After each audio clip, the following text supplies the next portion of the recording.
Good morning. This is Dr. McDaniel back at GYN Corner. We're looking at the back of Jill and her horse riding lessons this morning. Just started about 10 minutes ago. We're at the horse farm here in New Jersey, Baymar Farms, and it's a really nice day out today. You can hear all the birds chirping away. It's nice and sunny. It's already in the 70s. I don't think it's going to get really warm today, but at least we're starting the morning off nicely. And yesterday I did not realize when I was doing that presentation for 10 minutes or so that there was too much background noise and I wasn't speaking loudly enough on the microphone because I was too self-conscious about everyone hearing me, because the train was a little bit more crowded than it was the previous Fridays. So a lot of that presentation yesterday was inaudible, so apologize for that oversight. Next time I'm on the train, I'll try to be more conscientious. I'll do a test run. That's what I have to do, a test run. So I'm just going to do a recap on everything I said yesterday, because I thought yesterday was going to be the completion, but since no one could hear it, I'm going to have to do a recap today. So the question was, do tampons cause toxic shock syndrome anymore? Because you don't hear about toxic shock syndrome anymore, whereas in the 70s there was a big class action lawsuit. And that's my baby. That's our dog, our Yorkie. She got her hair cut the other day. Hello, baby. Baby loves coming to the horse farm. Je ne peux pas la voir. Viens. Il est dans l'ombre. Okay. Yep. Hello, baby. Okay, I don't know what she's doing. She's going nuts. Okay. Never mind. I used to hear about toxic shock syndrome a lot in the 70s. Had all the class action lawsuit in full effect for the Procter & Gamble's Rely tampon. Several cases of TSS and people dying due to using that tampon. That was an ingenious tampon because it was super, super absorbent. They used polyester beads and channels inside the tampon, so there were a lot of it was like a maze with the polyester beads and the airflow through that tampon, so it was able to collect blood or fluid and then distribute or soak it up into those beads. So women were able to wear those tampons even with the heavy flow for like 10-12 hours. It was innovative, but the problem is that blood is a breeding ground. It creates a breeding ground for bacteria because blood increases the vaginal pH. Bacteria likes a high pH or an alkaline environment. And blood feeds bacteria. It's a nutritional source. And then predominantly Staph aureus and several of the Streptococcus forms, when they colonize, grow, and multiply, they can produce a toxin, and that toxin or that product that they produce causes vascular damage or blood vessel damage throughout the system if it's able to take hold. Now, the Staph aureus and other bacteria, those are skin bacteria, so they don't actually like to be in the vaginal canal because there isn't enough air.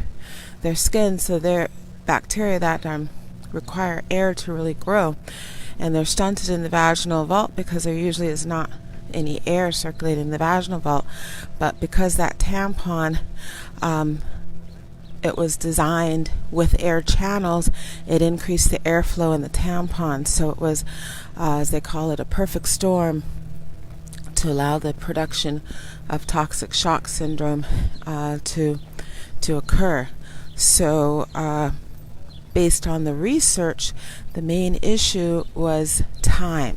So if women allowed that scenario to take place unwittingly, of course, it looks like based on the research, the cutoff is 5 hours. So if they have a tampon in place and it's that setup of the perfect storm, if they remove that tampon in less than 5 hours, with less than 5 hours duration, it looks like it doesn't cause any problems. But as we know, because that tampon was so absorbent, most of the women weren't removing it in 5 hours. It wasn't necessary.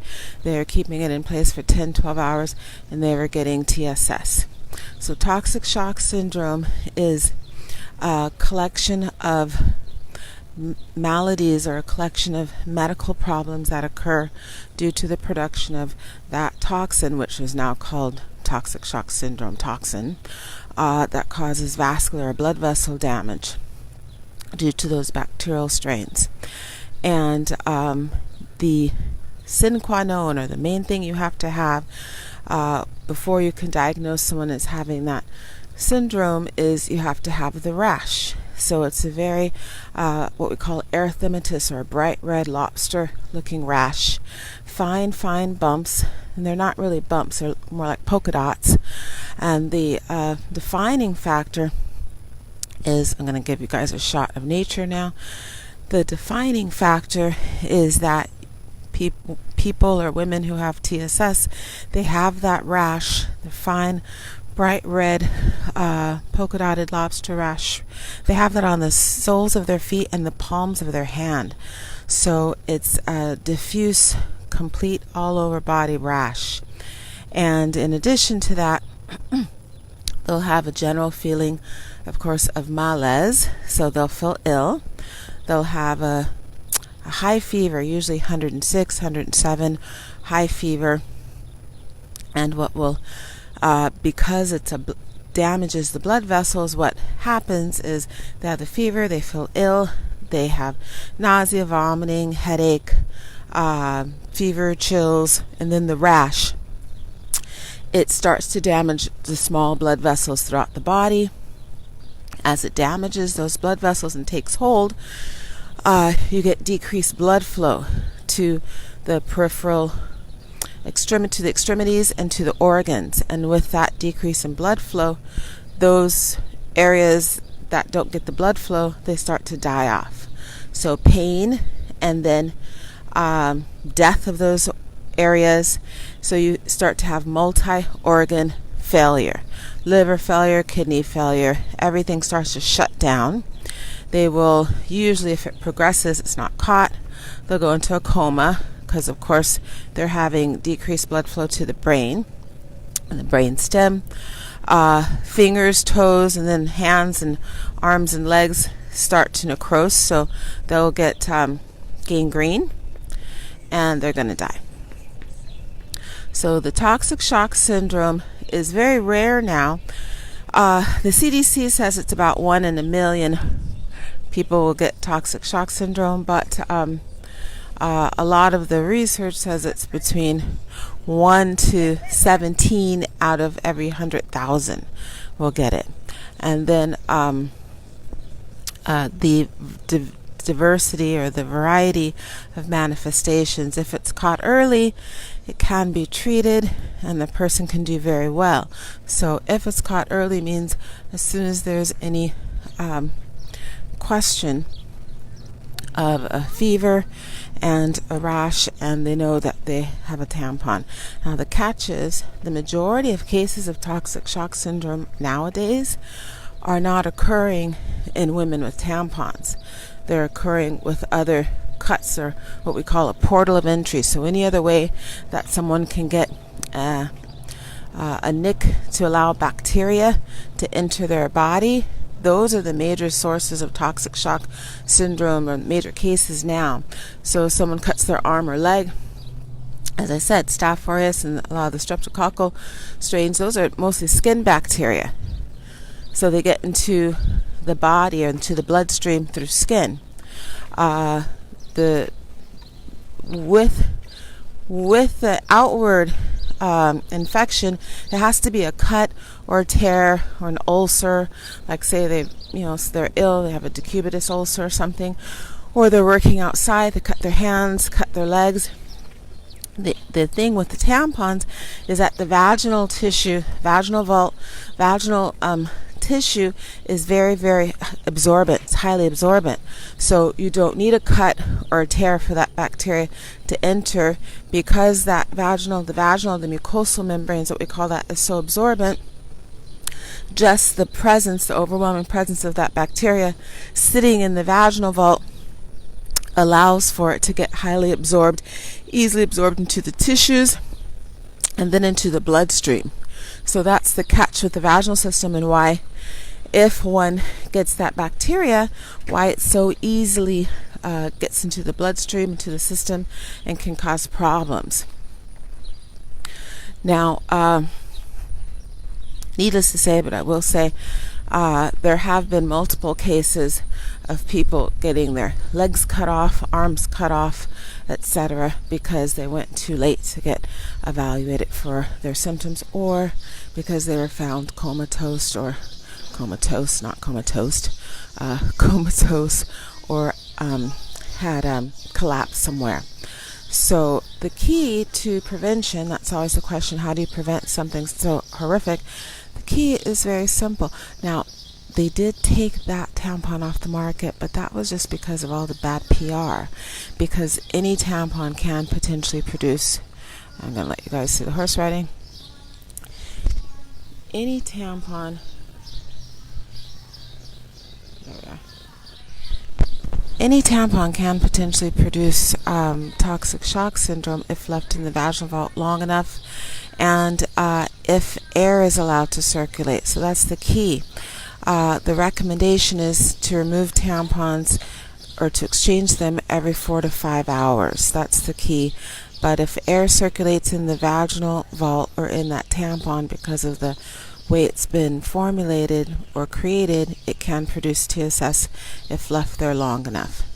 Now, a lot of people will ask me, do I think the organic or the 100% cotton or natural tampons, if those are better and potentially will prevent such a scenario? Because we know that the Rely tampons from the 70s, sorry, I know it's too close, but it's hard for me to, I'm not a great camera person.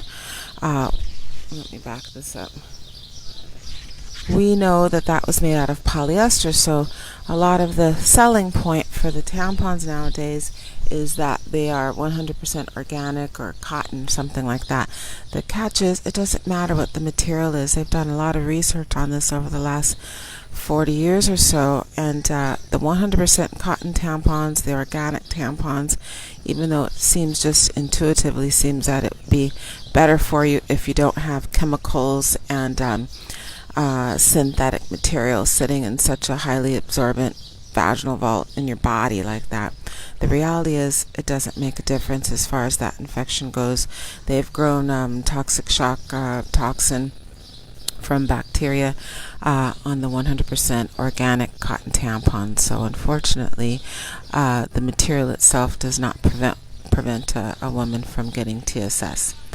Now, all of that being said, I have seen a gajillion and one patients over the years who have had retained tampons and for days, weeks, even months, who have not gotten toxic shock syndrome, obviously.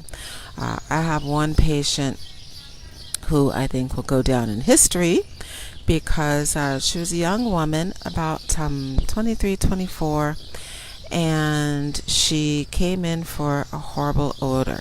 She said it smelled like a dead animal had crawled up and died in the vagina. So, of course, with the questioning, upon questioning, she said that she had been douching not once, but twice a day. She'd been douching twice a day for the last 6 months because of the horrible odor. So, of course, and of course, a heavy vaginal discharge, a watery, foul-smelling vaginal discharge. So, of course, I took a look, and there was an old tampon sitting way up behind the cervix at the top of the vagina. Now, of course, the vagina is a blind pouch, so people always worry if it can get lost somewhere, go into their body. No, it can't. It just sits up in the vagina. But the tampon, I said to her, you had a dead mouse in the vagina. And I said that because, one, it smelled like a dead mouse. And two, this tampon had been in the vagina so long, it was gray. It was gray. It was flat as a pancake. It looked square. It was a gray, flat square with the tail, the string. And I told her, I said, if you've been douching for 6 months, twice a day, because the odor was so horrible, every morning when she got up, and of course every evening when she came home, I said, if you've been douching for 6 months, and that means the tampon was in there for at least a month before you started the douching, or you wouldn't have had the foul odor. So the reality is, this young woman had a tampon in her vagina for 7 months, shockingly, and she had no problems whatsoever. So it really does underscore the fact that it has to be like a perfect storm. And I've had a gazillion patients. I just saw someone Monday or Tuesday, I think it was, which is what made me give this talk. Saw someone Monday or Tuesday who had a tampon in place for, we figured, about 3 or 4 days. I see women probably at least every 2 to 3 weeks who don't realize they have a tampon. Another lady, she came in a few months ago. She actually had such a horrible odor. It was like you stand 2 feet in front of her, she smelled like a dead animal. It was horrible.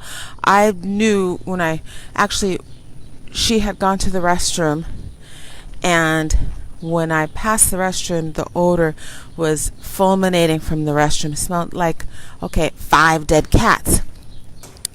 And before I put my hand on the exam room door to go into the room, I already assumed she had a tampon in place. It was horrible. I mean, it was the most fulminating smell. The whole office smelled horrible. We had to open the doors.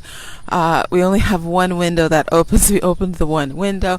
We opened all the doors after it was horrible. I felt bad for her because, of course, she was self-conscious, but not self-conscious enough to come in sooner. So before I even opened the door, I said, oh my God, this woman, if she doesn't have a tampon sitting in the vagina, I'm shocked. So what happened was, I went in.